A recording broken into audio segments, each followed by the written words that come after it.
मीना देवी की दो बहुएं थी। बड़ी बहू अर्चना हमेशा ही घर का काम करने वाली और सबकी मदद करने वाली एक आदर्श बहू थी। वहीं दूसरी तरफ उसकी छोटी बहू मोनिका आज के जमाने की मॉडर्न बहू थी, जो हमेशा वेस्टर्न कपड़े पहना करती। उसकी तीखी बोली की वजह से अक्सर ही घर में सब उसकी बेइज्जती कर दिया करते और अर्चना की खूब तारीफ किया करते। ऐसे ही एक सुबह की बात है, मीना अर्चना के साथ मंदिर से पूजा करके घर आती है और देखती है कि मोनिका अभी भी सो रही है। ये देखकर मीना गुस्से में बोलती है, अरे थोड़ी शर्म कर ले बहू, अपनी जेठानी से ही सीख ले थोड़ा बहुत। क्या सीख लूं मैं इनसे? अरे यही सीख लेना कि किस तरह वो जल्दी उठ जाती है, घर का सारा काम करती है और तो और पूजा पाठ भी करती है। अच्छा, तो माँ जी मैं एक बात आपको बता दूं कि मुझे पाठ पूजा करनी ना बहुत अच्छे से आती है। हाँ, सपनों में ही तो आता है तुझे ये सब करना। आज तक हमने तो कभी नहीं देखा तुझे। माँ जी आप सुबह सुबह क्यों बहस कर रही हैं मोनिका से? रहने दीजिए ना, छोटी है वो अभी, कोई बात नहीं। देख रही है, इसे कहते हैं संस्कार। वैसे एक बात कहूँ छोटी बहू, तेरी वजह से ना हमारी हर जगह बेइज्जती होती रहती है। इज्जत तो हमारी बड़ी बहू बनाती है, तेरे अंदर तो संस्कार नाम का सा भी नहीं है।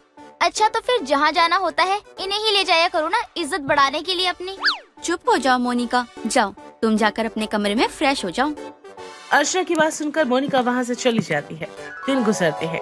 ऐसे एक दिन घर में कुछ मेहमान आते हैं। अर्चना सभी मेहमानों की आवभगत में लगी हुई होती है।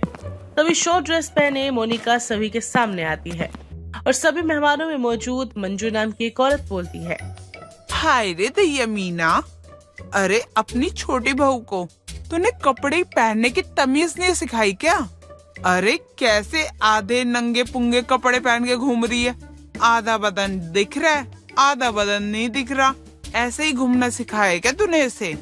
क्यों आंटी जी, आपको मेरे इन कपड़ों से कोई प्रॉब्लम है क्या? अरे और नहीं तो क्या, अरे घर की बहुएं ऐसे कपड़े पहनेंगी ना, समाज पे क्या असर पड़ेगा? अगर हम समाज की बातें ना छोड़ भी देना तो 4 लोग आकर ना तेरे को ही गालियां सुनाएंगे कि तेरी बहू ने कैसे कपड़े पहन रखे हैं। देखिए आंटी जी, कपड़े ना अपनी पसंद के लिए पहने जाते हैं, ना कि लोगों को दिखाने के लिए। मीना तेरी बहू की जबान तो ऐसी चल रही है जैसे कैंची चला रही हो। अरे इतने वो कपड़े पहन लेती तो कितनी अच्छी लगती। बहू मुंह बंद कर और अपने कमरे में जा। अरे शांत हो जाओ आप दोनों, आप क्यों मोनिका को ऐसे कह रही हैं? अरे वो आजकल की पढ़ी लिखी मॉडर्न लड़की है और हमें कभी किसी के पहनावे को लेकर उसे जज नहीं करना चाहिए। हाय रे दैया, लाज शर्म तो इन बच्चों को है भी नहीं। आज का कलयुग ऐसा आ गया है, ये बच्चे तो ऐसे ऐसे कपड़े पहन रहे हैं। ए बहू एक बात बता, ये शर्म बेच के तूने चूरन तो नहीं खा लिया? अरे नहीं, चूरन नहीं खाया है मैंने तो बल्कि गांजा फूका है, गांजा। आपको भी फूकना है? मोनिका का जवाब सुनकर सभी का मुंह खुला रह जाता है।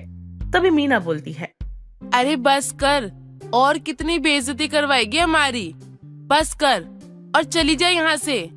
मुझे भी ना कोई शौक नहीं है आप लोगों के बीच में आने का, आपने ही मुझे बुलाया था इसलिए आई थी मैं। इतना कहकर मोनिका वहाँ से चली जाती है और सभी मेहमान मोनिका के व्यवहार और पहनावे के चलते मीना को तरह तरह की बातें सुनाते हैं, पर अर्चना की अच्छाई को लेकर जैसे तैसे बात ठंडी हो जाती है। दिन गुजरते चले जाते हैं। अब हर दिन घर में बड़ी बहू की इज्जत और छोटी बहू बेइज्जत होती रहती और ये बातें अब दिन प्रतिदिन बढ़ती जा रही थी, जिस वजह से मोनिका और भी ज्यादा चिड़चिड़ी होती जा रही थी। ऐसे एक दिन अर्चना मोनिका से बोलती है, मोनिका तुम बुरा ना मानो तो तुमसे एक बात कर सकती हूँ? हाँ दीदी बोलिए, क्या बात है? आप भी सबकी तरह मुझे सुनाने ही आई हो क्या? अरे नहीं, मैं तुम्हें सुनाने नहीं आई हूँ, मैं तो बस तुम्हें समझाने आई हूँ। क्या समझाना है आपको, जल्दी बोलो। देखो मोनिका, मैं तुम्हारे मॉडर्न कल्चर के खिलाफ नहीं हूँ, तुम्हें जो करना है वो करो, बस थोड़ा सा अपनी जिम्मेदारियों की तरफ भी ध्यान दो। क्या मतलब है आपका? मैं बस ये कह रही हूँ कि चाहे मॉडर्न तरीके से ही सही, तुम घर की जिम्मेदारियों में अपना योगदान दो, ताकि माँ जी को लगे कि तुम काबिल और एक अच्छी लड़की हो।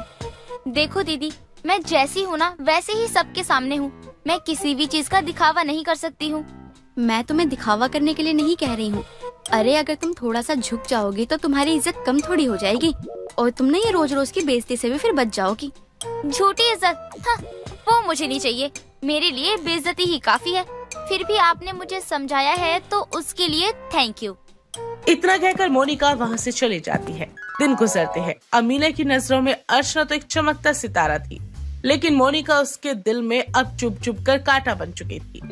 घर में हर दिन होती लड़ाइयाँ और बढ़ते कलेश को देखकर मोनिका जैसे तैसे खुद के स्वभाव को थोड़ा बदलने की कोशिश करती है और घर के कामों में हाथ बटाना भी शुरू कर देती है। पर क्योंकि वो इन चीजों में परफेक्ट नहीं थी, इसलिए उससे कुछ न कुछ गलती हो जाया करती। ऐसे एक दिन मोनिका सभी के लिए मीठी खीर बनाती है, पर शक्कर की जगह नमक डाल देती है। जैसे मीना उस खीर का एक चम्मच खाती है तो उल्टी करते हुए बोलती है, क्या बना दिया बहू तूने? खीर बनाई है माँ जी, क्यों, क्या हो गया? अरे ये खीर नहीं, जहर है जहर। चीनी की जगह शायद तूने नमक डाल दिया है। नासपीटी कहीं की, एक काम ढंग से नहीं होता। सॉरी माँ जी, वो मुझसे गलती हो गई शायद। इसमें शायद की कोई गुंजाइश है क्या? मैंने कहा ना माँ जी, सॉरी।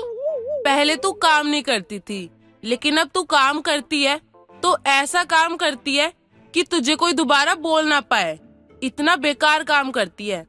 अरे कुछ बड़ी बहू से ही सीख लेना। माँ जी, मैंने कहा ना कि मुझसे गलती हो गई है। बेटा तू बड़ी बहू को ही देख ले, सुबह से लेके शाम तक का खाना बनाती है, पर किसी भी चीज की कोई शिकायत का मौका नहीं देती। पर एक तू है कि जहर बना के ले आती है, और अगर तुझे कुछ बोल दो तो तू ऐसा बर्ताव करती है कि लग रहा है कि हमारी गलती है। देखिए माँ जी, बात ऐसी है ना कि मैं आपको कितना भी कुछ अच्छा बना के क्यों ना दे दूं, आपको हमेशा अर्चना दीदी ही अच्छी लगेंगी ना। आपको तो बस मेरी बेइज्जती करनी आती है और आप वही करेंगी जिंदगी भर। जब तू खुद बेइज्जती करने वाले काम करेगी तो तेरी बेइज्जती ही करूंगी ना। अब तेरी आरती थोड़ी ना उतारूंगी। इतनी अच्छी तो तू है नहीं। तो फिर ठीक है ना, मुझे भी नहीं करना कोई काम और ना ही मुझे कोई शौक है काम करने का। सब कुछ जैसे पहले चल रहा था वैसा ही चलता रहेगा। मोनिका गुस्से में तमतमाती हुई अपने कमरे में चली जाती है और सामान को इधर उधर फेंकने लगती है। ये लोग है ही ऐसे, इन्हें कभी कोई चीज अच्छी ही नहीं लगती है मेरी। जब देखो तब मेरी बेइज्जती करते रहते हैं। मुझे नहीं बनना इन लोगों के सामने अच्छा। मैं जैसी हूँ ना वैसी ही रहूंगी।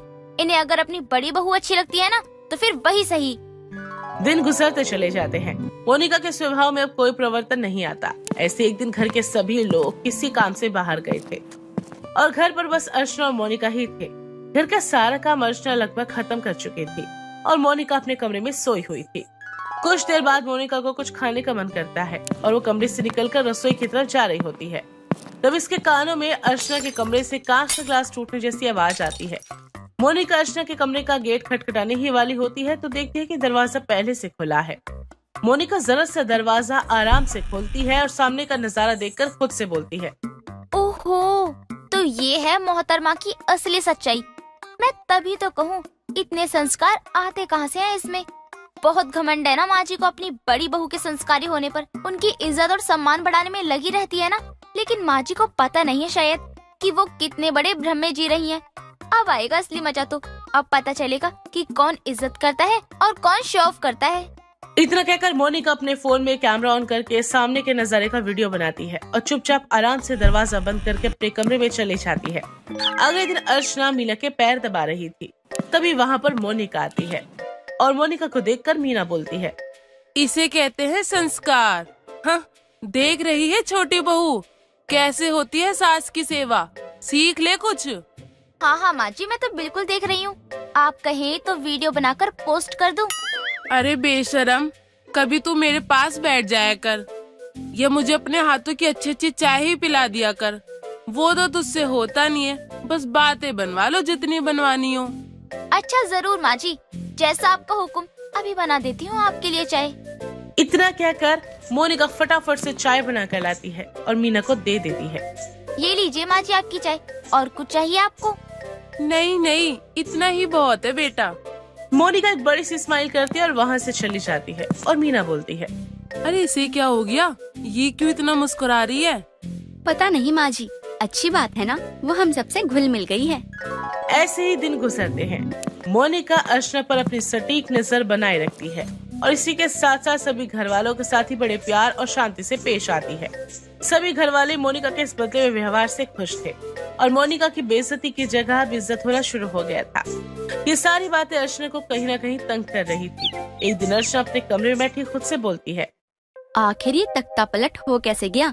ये मोनिका औरंगजेब से महात्मा गांधी कैसे बन गई? कुछ तो चक्कर है, पता तो लगाना पड़ेगा। तभी वहाँ पर मोनिका आती है और अर्चना को सोच में बैठा देखकर बोलती है, क्या हुआ दीदी, क्या सोच रही हो आप?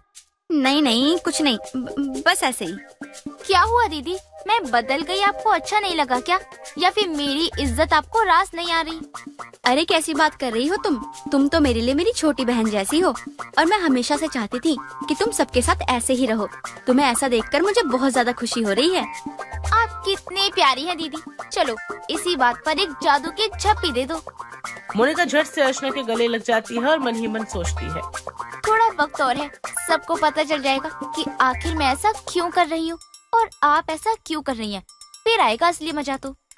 वक्त अच्छा गुजर रहा था और घर में शांति का माहौल बना हुआ था। ऐसी अर्चना का जन्मदिन आ रहा था, जिसके चलते मोनिका मीना से बोलती है, माँ जी, मैं क्या कह रही थी कि दीदी का जन्मदिन आ रहा है, तो क्यों ना हम उनके लिए एक बड़ी सी पार्टी रखे घर में। आखिर वो भी तो इस घर की बड़ी बहू है। हाँ ठीक है बेटा, जैसा तुझे ठीक लगे। पार्टी रखेंगे ना तो बड़ी बहू को भी बहुत अच्छा लगेगा, रख लेते हैं। तो पार्टी की सारी जिम्मेदारियाँ मेरी हैं फिर। ठीक है बहू। और मोनिका अर्चना के जन्मदिन की पार्टी की तैयारी में लग जाती है। तकरीबन एक हफ्ते बाद ही अर्चना का जन्मदिन आ जाता है। मोनिका बड़ी ही खूबसूरत तरीके से पूरे घर की सजावट करती है और सभी मेहमानों को न्योता देकर घर पर बुलाती है। शाम को घर में जश्न का माहौल चल रहा था। सभी लोग अर्चना को जन्मदिन की बधाइयाँ दे रहे थे। तभी हाथ में माइक लेकर मोनिका सभी के सामने बोलती है, हेलो माय ब्यूटीफुल फैमिली। जैसा कि आप सभी लोग जानते हैं, आज मेरी जेठानी, जो कि इस परिवार की इज्जत बनाए रखने वाली बहू की जीती जागती मिसाल है, आज उनका जन्मदिन है और इस जन्मदिन को खास बनाने के लिए मैंने उनके लिए ना एक पार्टी रखी है। अब जन्मदिन है तो तोहफा भी देना बनता है, तो आज मैं अपनी जेठानी जी को एक बहुत ही अच्छा तोहफा देने वाली हूँ। तो चलिए शुरू करते हैं। 3, 2, 1, लाइट्स ऑफ।